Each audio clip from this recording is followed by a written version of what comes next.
네, 오늘 우리에게 주시는 하나님 말씀은 구약 성경 창세기 13장 7절에서 15절 말씀입니다. 창세기 13장 7절에서 15절 말씀 한 절씩 번갈아 가면서 읽고 마지막 절 같이 읽도록 하겠습니다. 그러므로 아브라함의 가축의 목자와 롯의 가축의 목자가 서로 다투고 또 가나안 사람과 브리스 사람도 그 땅에 거주하였는지라. 아브라함이 롯에게 이르되 우리는 한 친족이라 나나 너나 내 목자나 내 목자나 서로 다투게 하지 말자. 내 앞에 온 땅이 있지 아니하냐. 나를 떠나가라. 내가 좌하면 나는 우하고 내가 우하면 나는 좌하리라. 이에 롯이 눈을 들어 요단을 바라본즉 소알까지 온 땅에 물이 넉넉하니 여호와께서 소돔과 고모라를 멸하시기 전이었으므로 여호와의 동산은 같고 애굽 땅과 같았더라. 그러므로 롯이 요단 온 지역을 택하고 동으로 옮기니 그들이 서로 떠난지라. 아브라함은 가나안 땅에 거주하였고 롯은 그 지역의 도시들에 머무르며 그 장막을 옮겨 소돔까지 이르렀다. 소돔 사람은 여호와 앞에 악하며 큰 죄인이었더라. 롯이 아브라함을 떠난 후에 여호와께서 아브라함에게 이르시되 너는 눈을 들어 너 있는 곳에서 북쪽과 남쪽 그리고 동쪽과 서쪽을 같이 읽습니다. 보이는 땅을 내가 너와 내 자손에게 주리니 영원히 이르리라. 아멘.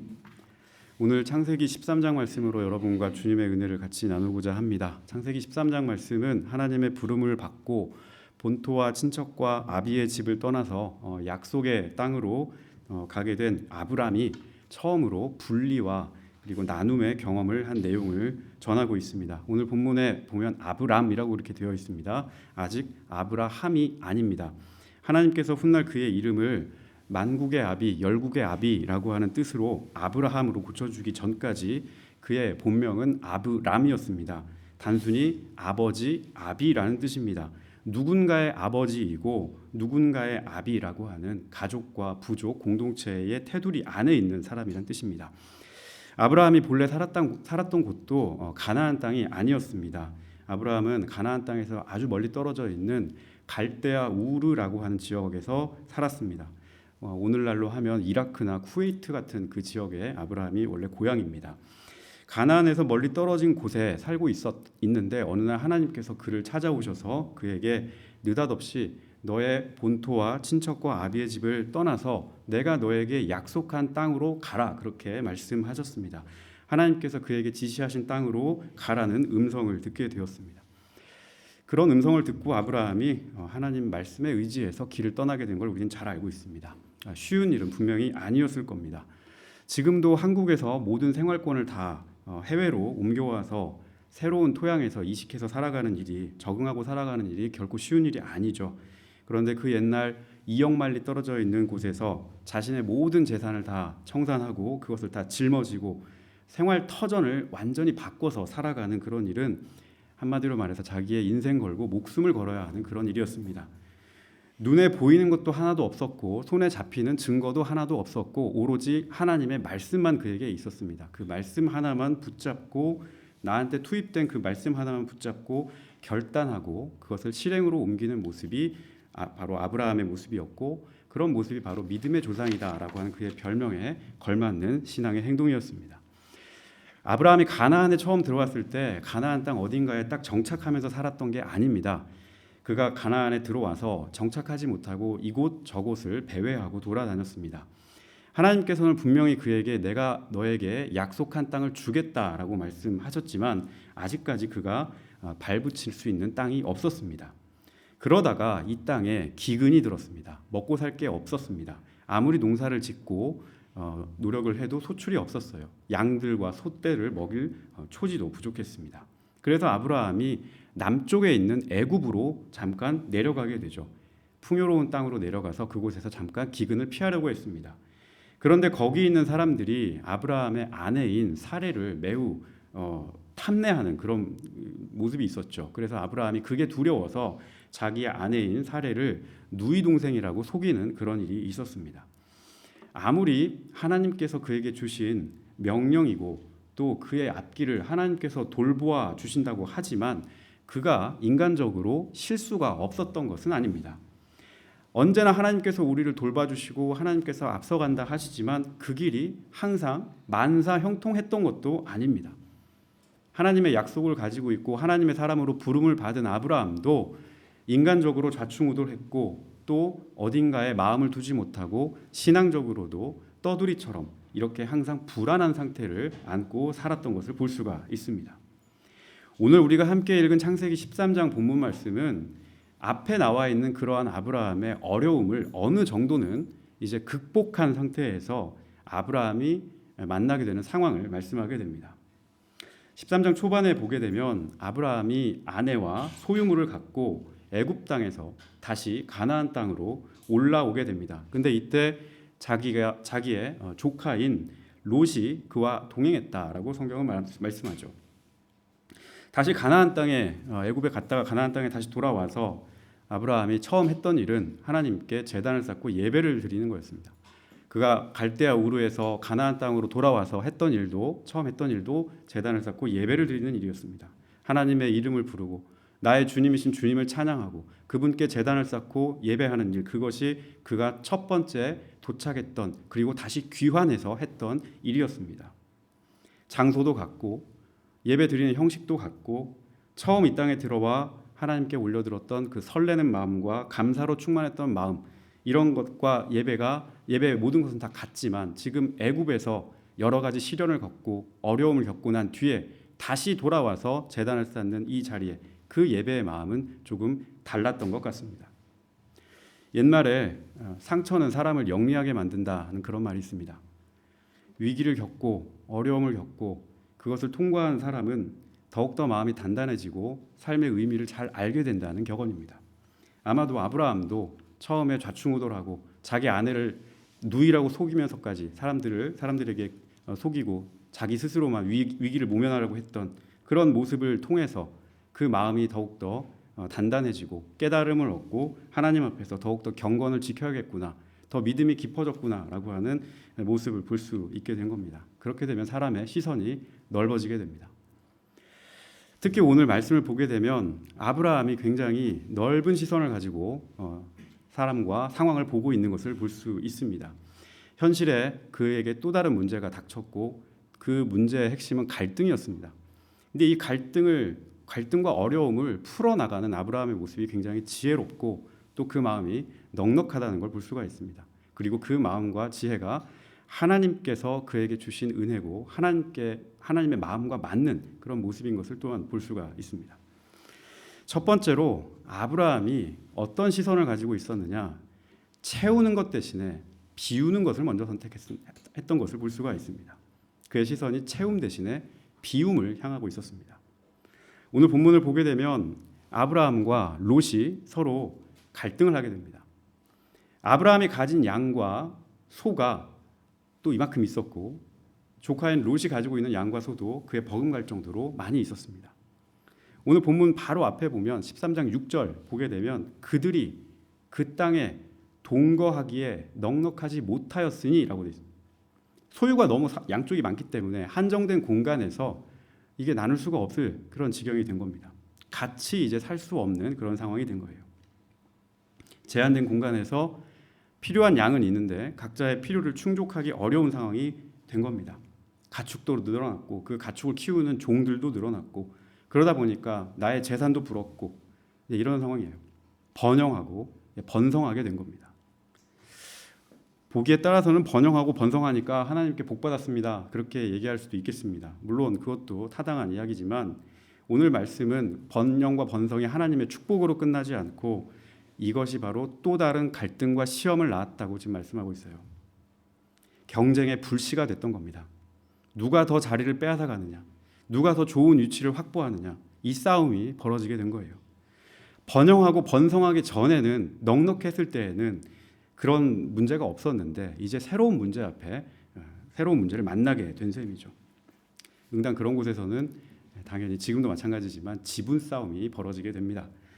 7절 말씀을 보게 되면 이 갈등에서 그치지 않고 이것이 목자들끼리, 그 집안끼리의 서로 싸움으로 번진 모습을 볼 수가 있습니다. 7절 말씀 우리 같이 한번 읽어보겠습니다. 시작. 그러므로 아브라함의 가축의 목자와 롯의 가축의 목자가 서로 다투고 또 가나안 사람과 브리스 사람도 그 땅에 거주하였는지라. 소와 양을 키우는 목축업을 지금 다 하고 있는 사람들입니다. 이 목축업이 이 사람들의 직업이었어요. 생계수단입니다. 아브라함의 집에서 부리는 목자와 롯이 부리는 목자의 싸움이 그냥 단순히 서로 무슨 싸우는 게 아니라 이 사람들에게는 먹고 사는 문제, 생존이 걸린 싸움이었던 겁니다. 그러니까 누구 하나 쉽게 양보할 수가 없었던 거예요. 자기가 먹고 마실 것이 필요하고 그것을 확보를 해야 되니까, 이것이 우선이니까 그것만 주장하다 보니까 서로 평행선을 긋고 싸움이 그치지 않았던 겁니다. 하지만 아브라함은 이 상황을 바라보고 이 문제를 해결하는데 지혜롭고 슬기로운 모습을 보여줍니다. 8절과 9절 말씀을 같이 한번 읽어보겠습니다. 시작. 아브라함이 롯에게 이르되 우리는 한 친족이라 나나 너나 내 목자나 네 목자나 서로 다투게 하지 말자. 내 앞에 온 땅이 있지 아니하냐. 나를 떠나가라. 내가 좌하면 나는 우하고 내가 우하면 나는 좌하리라. 8절과 9절 본문 말씀 자세히 살펴보시면 아브라함이 어떤 심리를 가지고 문제를 대하고 있는지를 볼 수가 있어요. 이 사람에게는 우선순위가 명확합니다. 사건을 대할 때 우선순위가 굉장히 명확해요. 첫째, 다툼이 커지는 것을 원하지 않았어요. 아브라함은 문제를 해결하는 게 중요했어요. 문제를 해결하려면 다투지 말아야 해요. 이 다툼을 해결하는 게 아브라함의 1차적인 목적이었습니다. 다투는 상대가 서로 모르는 사이도 아니고 또 서로 피를 나눈 친척이기 때문에 더 이상 갈등의 싹이 자라는 것을 아브라함은 원치 않았습니다. 두 번째로 아브라함은 갈등을 없애기 위해서 내가 무엇을 해야 하는가, 이것도 분명하게 알았습니다. 내 입장만 계속 고수하기 시작하면 이게 해결이 안 될 거라는 걸 알았어요. 계속 평행선만 달리게 될 게 뻔합니다. 누군가가 이것을 뒤로 물리고 양보하고 배려하고 그렇게 해야만 이 문제가 평화롭게 해결될 수 있다는 사실도 분명히 알고 있었습니다. 만약에 아브라함이 자기 것만 계속 내세우고 자기의 입장만 얘기를 하고 자기 모자란 부분을 채우기 위해서 그 채움에 집중하고 있었다면 아마 혈족 사이에 비극이 일어났을지도 모릅니다. 하지만 오늘 성경 말씀에 아브라함은 눈앞에 보이는 것만 보는 사람이 아니었어요.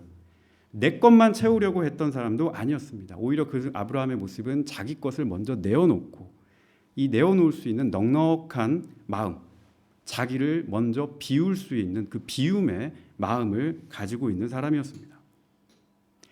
이 아브라함의 모습에서 우리가 기독교 신앙의 역설적인 모습을 한 가지 볼 수가 있어요. 세상은 늘 더 우리에게 채우라고 말을 합니다. 더 채워라, 더 채워라, 가득 채워라. 하지만 성경은 그 채우기 전에 먼저 비워라라고 얘기합니다. 너가 가지고 있는 모든 것을 내려놓고 비워라. 우리 각자가 어떤 것을 얻기 위해서 신앙생활을 할 수도 있습니다. 그렇게 하시는 분들도 많이 계시지만 주님께서는 우리가 소중히 여기는 것을 먼저 주 앞에 비울 줄 아는 그 빈 자리에서 우리 각자를 향한 당신의 약속, 주님의 그 약속을 더 분명하게 드러내십니다.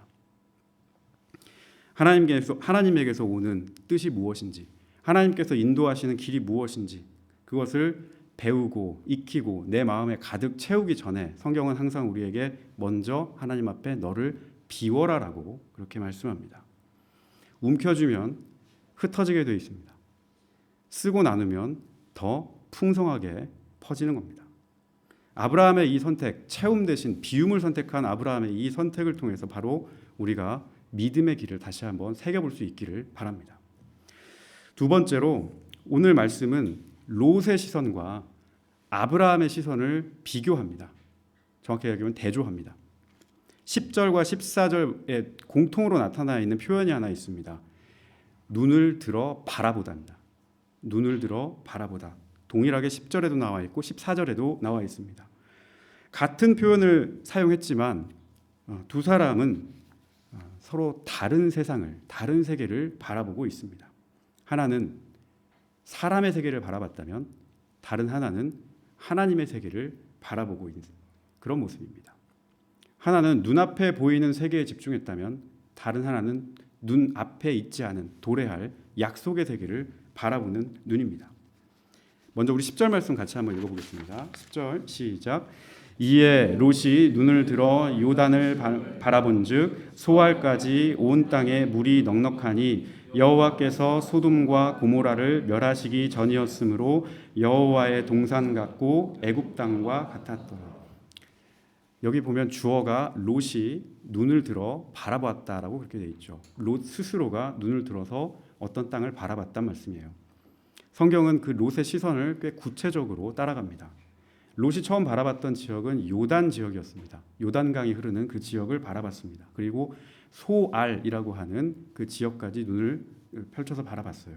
거길 봤더니 땅에 물도 넉넉하고 또 초장도 넉넉하고 마치 그곳이 여호와의 동산과 같고 애굽 땅과 같았더라. 풍요의 땅처럼 보였던 거예요. 눈 앞에 먹을 것과 마실 것이 넉넉했습니다. 가축을 키우는데 전혀 문제가 없는 좋은 땅입니다. 그리고 지금보다 독립해서 살면 지금보다 더 풍요로운 삶을 살 수 있겠구나라는 생각도 하게 됩니다. 롯의 눈을 가만히 보시면 굉장히 구체적이고 전략적이고 현실적이고 정리하면 굉장히 인간적입니다. 그 땅이 훗날 하나님의 심판을 받게 될 소돔과 고모라라고 하는 게 아직 보이지 않는 그냥 눈앞에 있는 좋아 보이는 보암직하고 탐스러운 그런 땅처럼 그의 눈에 보였던 겁니다.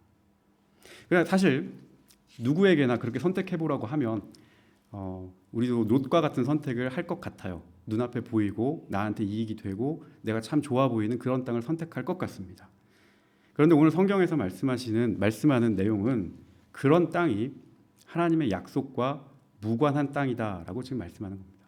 롯의 선택이 하나님 보시기에 좋은 선택이 아니었고 하나님의 마음이 거기에 있지 않았다는 것을 지금 말씀하고 있습니다.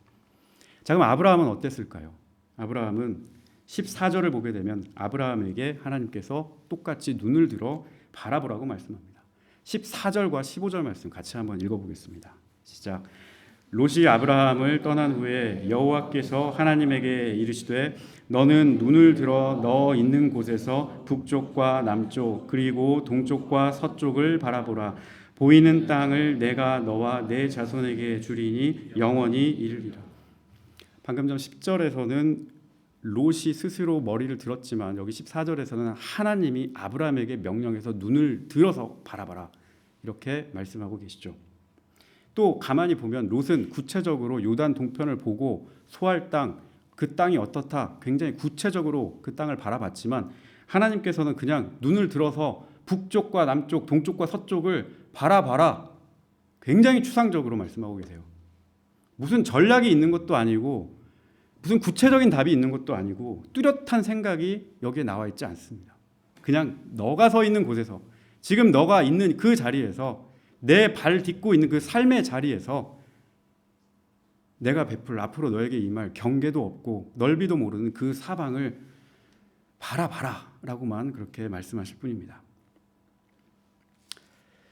이게 하나님께서 우리를 부르시고 또 우리에게 주님의 일을 맡기는 역사 이런 것들도 이 아브라함을 부르는 눈을 들어 바라보라고 지금 초청하는 하나님의 말씀과 비슷합니다.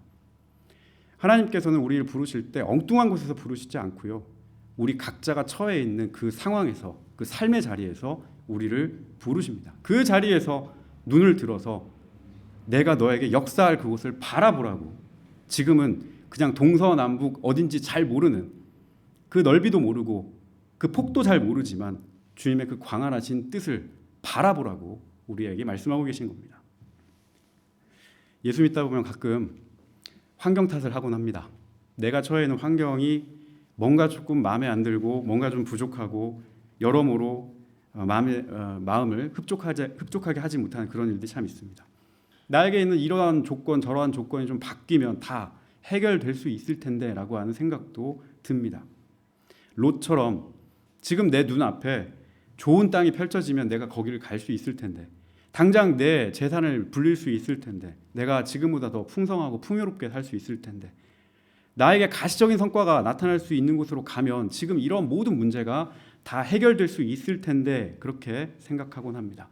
그렇게 우리가 기도하기도 하고 우리 신앙의 초점을 거기에 맞춰서 사는지도 모르겠습니다. 그러나 오늘 말씀에서 우리가 한 가지 좀 깨달았으면 좋겠어요. 하나님의 시선은 그것 너머에 계신다는 사실을 좀 봤으면 좋겠습니다. 믿음의 눈은 눈앞에 보이는 아름다운 땅과 옥토만 겨냥하는 게 아니고 그것 너머에 역사하는 하나님의 놀라운 능력을 바라보도록 합니다. 하나님이 아브라함에게 그랬듯이 너가 지금 서 있는 그 자리가 너의 마음에 아직 흡족하지 않고 너가 서 있는 그 삶의 자리가 너를 아직까지도 불편하게 하는 그런 자리일지언정 눈을 들어서 바라보아라. 동서남북을 바라보아라. 어디에서 주의 은혜와 주의 복이 너에게 임하시는지를 바라볼 수 있는 믿음의 눈을 가져라라고 하는 그 주님의 음성을 들을 수 있기를 바랍니다. 신앙이란 바로 이런 겁니다. 내가 처한 현실을 그냥 있는 그대로의 눈으로 바라보는 게 아니라 주님의 눈으로, 새로운 눈으로 바라보는 힘과 능력이 바로 신앙입니다. 하나님이 오늘 아브라함에게 눈을 들어 바라보라고 말씀하십니다. 그리고 마찬가지로 이 시대를 살아가는 우리 각자에게도 하나님께서는 동일하게 말씀하시죠. 형편과 상황에 매몰돼서 살아가다 보면 그것 너머의 것을 보지 못할 경우가 많습니다. 날마다 경쟁에 치이고 경쟁으로 말미암아 불안하기 때문에 마음이 좁아집니다. 좁아지면 시야가 옅어지죠. 그러니 좁아진 시야와 마음으로 살기 때문에 마음에 기쁨이 없고 기쁨을 펼칠 여유도 없고 기뻐할 거리가 없으니 내일도 불투명하고 내일이 불투명하니 장차 올 소망을 품을 수 있는 믿음도 없는 겁니다. 그저 나에게 어디 푸른 초장이 있는가 그것만 바라보게 되고 롯과 같은 눈으로만 우리가 살아가게 된다는 뜻이죠. 그렇게 살아가는 우리에게 오늘 하나님께서는 아브라함에게 말씀하셨던 것처럼 너의 눈을 들어서 동서남북 사방을 바라봐라. 너에게 임할 너에게 약속한 그 땅을 바라보아라 라고 말씀하고 계십니다. 자꾸 고집부리고 내 것만 움켜쥐려 하고 내 울타리에서 나오지 않으려고 하지 말고 그것을 비우고 주님께서 그것을 새로운 것으로 채울 수 있도록 그 안에 역사할 수 있도록 너를 준비해라. 하나님 앞에 바로 서라 라고 말씀하고 계십니다. 고개 숙여서 눈 앞의 것만 바라보지 말고 그 고개를 들고 시선을 열어서 더 넓은 세계를 바라봐라. 주께서 너를 부르시는 그 약속의 세계가 무엇인지를 구해라. 그 끝이 어디인지, 너를 어디까지 인도하실지, 너를 어떻게 사용하실지 지금 내가 선 그 자리에서 하나님의 뜻을 묻고 광대하신 주님을 의지하라 라고 오늘 말씀하고 계시는 겁니다. 아브라함은 친척인 롯을 떠나보내면서 어떻게 보면 인간적으로는 자기 안에 무엇을 비웠습니다. 그 빈 자리를 경험했을지도 모르겠습니다. 그가 더 움켜쥐려 하고 더 채우려고 했더라면 큰 다툼으로 번졌겠지만 그러나 그는 비워본 경험을 통해서 그 다툼을 피하고 그것을 해결할 수 있는 지혜도 경험해 보았습니다. 그리고 그 빈자리를 통해서 하나님께서는 어떤 것을 그에게 채워주셨는데 훗날 아브라함을 모든 사람에게 흘러가는 축복의 통로로 사용해 주셨던 겁니다. 예수님께서도 십자가에 매달리시고 죽으심으로, 다시 말해 자기를 버리고 비우심으로 우리에게 구원의 길을 보여주셨습니다. 우리에게 생명을 채워주셨습니다. 주님의 죽음이, 주님의 비움이 우리의 충만함으로 역사합니다. 그것이 기독교의 놀라운 역설의 신앙입니다. 세상의 눈으로 봤을 때는 버림받은 것처럼 보이고 포기된 것처럼 보이고 어리석어 보이는 그런 일이었지만 사실은 그 길이, 그 십자가의 길이 모든 것을 살리고 모든 것을 채우고 모든 것을 풍요롭게 하고 지혜롭게 하는 길임을 주님께서는 보여주셨습니다.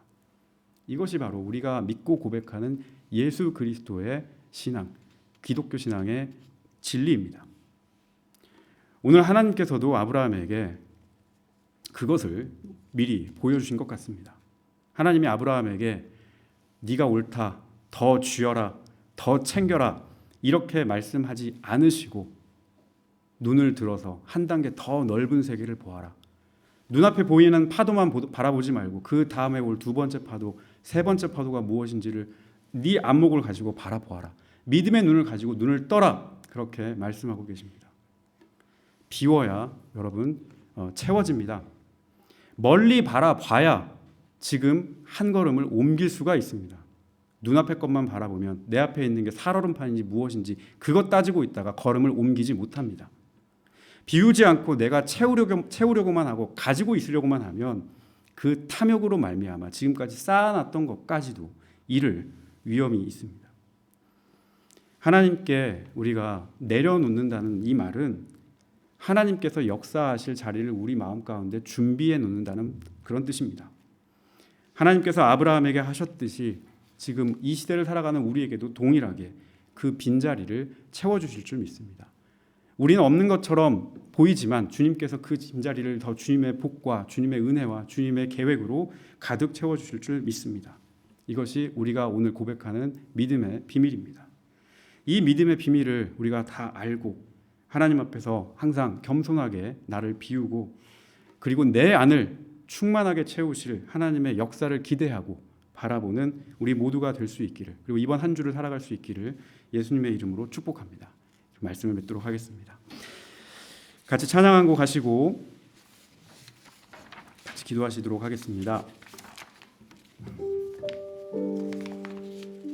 눈을 들어 바라보라 말씀하시는 하나님 아버지, 롯과 같은 시선보다 아브라함과 같은 시선을 우리에게 허락하여 주옵소서. 눈앞에 붙들고 있는 것 때문에 협소해진 우리의 눈을 크게 뜰 수 있게 하여 주옵소서. 계산하고 비교하기보다, 불안과 염려 가운데 살기보다 동서남북을 아우르며 우리 한 사람 한 사람에게 찾아오시는 광대하신 주님의 약속을 붙잡게 하여 주시옵소서. 너 있는 곳에서 바라보라 말씀하신 주님, 우리의 형편과 상황을 탓하기보다 그 가운데서도 우리에게 복과 은혜를 주실 주님을 기대하게 하시고 우리의 시선의 방향을 바꿔서 약속의 눈으로, 믿음의 눈으로, 주님의 눈으로 우리의 현실을 다시 볼 수 있게 하여 주시옵소서. 이번 한 주 비워야 채워지는 놀라운 신앙의 역사를 잊지 않고 살아가며 주를 향한 우리의 믿음의 진보가 끊이지 않도록 우리와 함께하여 주시옵소서. 예수님 거룩하신 이름으로 기도하였습니다. 아멘.